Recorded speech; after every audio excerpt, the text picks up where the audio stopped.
Hello friends. आज हम एक नई सीरीज़ अपनी कॉस्टिंग के अंदर एक कॉन्सेप्ट को मैं डिस्कस करने जा रहा हूँ आपके साथ।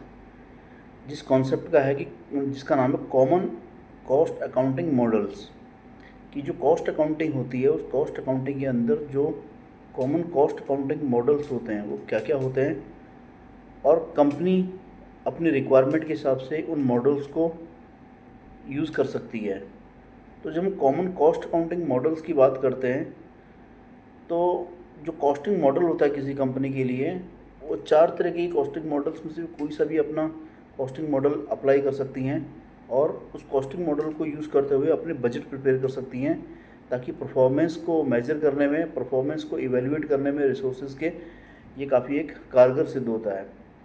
तो जो कॉमन मॉडल्स होते हैं जो कॉस्ट अकाउंटिंग के अंदर यूज़ किए जाते हैं और जो कंपनीज उसको यूज़ करती है अपनी कॉस्ट को मेजर करने के लिए, उसमें से सबसे पहला स्टैंडर्ड कॉस्टिंग टेक्निक्स, दूसरा मॉडल आता है एक्टिविटी बेस्ड कॉस्टिंग, तीसरा मॉडल आता है मार्जिनल कॉस्टिंग और चौथा मॉडल आता है लीन अकाउंटिंग।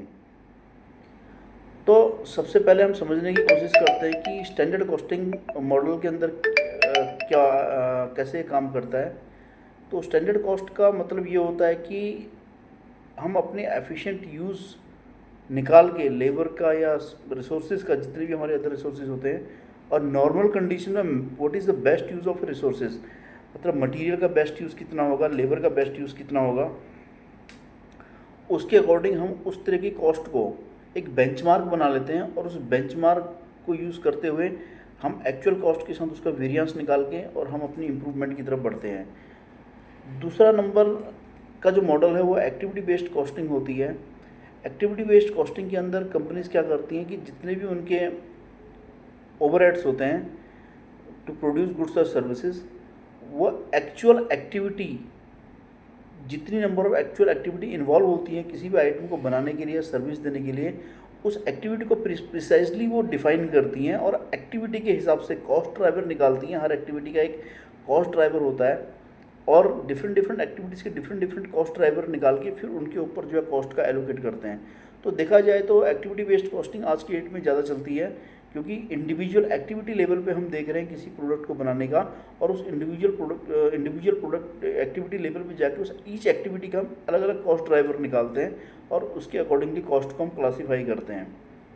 तीसरा मॉडल आता है मार्जिनल कॉस्टिंग। मार्जिनल कॉस्टिंग भी एक टेक्निक है जिसमें वेरिएबल कॉस्ट को ही हम बेसिकली यूज़ करते हैं डिसीजन मेकिंग करने के लिए किसी प्रोडक्ट के लिए। क्यों करते हैं? क्योंकि ये एक शॉर्ट टर्म डिसीजन मेकिंग के लिए यूज़ किया जाता है और जनरली ये उस तरह की कंपनीज यूज़ करती हैं जो स्पेशल ऑर्डर के हिसाब से काम करती हैं। कोई स्पेशल जॉब वर्क है या कोई स्पेशल कॉन्ट्रैक्ट है, तो ये इस तरह की जो कंपनीज होती हैं, इस तरह की जो एंटिटीज़ होती हैं, वो मार्जिनल कॉस्टिंग टेक्निक्स का यूज़ करती हैं। फिर एक और टेक्निक्स होती है इसके अंदर मॉडल्स, लीन अकाउंटिंग। तो लीन अकाउंटिंग के अंदर हमारा क्या होता है कि जो जितनी भी कंपनीज होती हैं और जो लीन टेक्नोलॉजी को यूज़ करती हैं ताकि हमने रिसोर्सेज के वेस्टेज को कम से कम करना है। तो हमारा पर्पस क्या होता है लीन अकाउंटिंग के अंदर कि हमने अपने वेस्ट को एलिमिनेट करना है और एफिशिएंसी को इम्प्रूव करनी है, ताकि कॉस्टिंग प्रोसेस को हम उसके थ्रू सिंप्लीफाई कर दें। सिंप्लीफाइंग कॉस्टिंग प्रोसेस को यूज़ करते हुए अपने वेस्ट को कम करना और एफिशिएंसी को इम्प्रूव करना, और उसके बेस पे जो कॉस्टिंग करी जाती है और जो बजट बनाई जाती है उसको लीन अकाउंटिंग कहते हैं दोस्तों। तो कंपनी अपने रिक्वायरमेंट के हिसाब से इन चारों मॉडल्स में से कोई से भी मॉडल्स को यूज़ करके अपना एनुअल बजट बनाए और उस एनुअल बजट के बेस पे परफॉर्मेंस इवेल्युएट करे सारे रिसोर्सेज की। जहाँ जहाँ पे भी वेरिएंसेस आते हैं वो वेरिएंसेस को करेक्ट करती जाए और अपनी एफिशिएंसी और अपनी प्रॉफिटेबिलिटी को इम्प्रूव करती जाए। तो दोस्तों, होप मेरी द्वारा दी गई जानकारी आपको अच्छी लगी होगी। अगली वीडियो में हम फिर आपके सामने आएंगे एक अच्छी कॉन्सेप्ट के साथ में, एक अच्छे कंटेंट के साथ में। तब तक के लिए थैंक यू वेरी मच।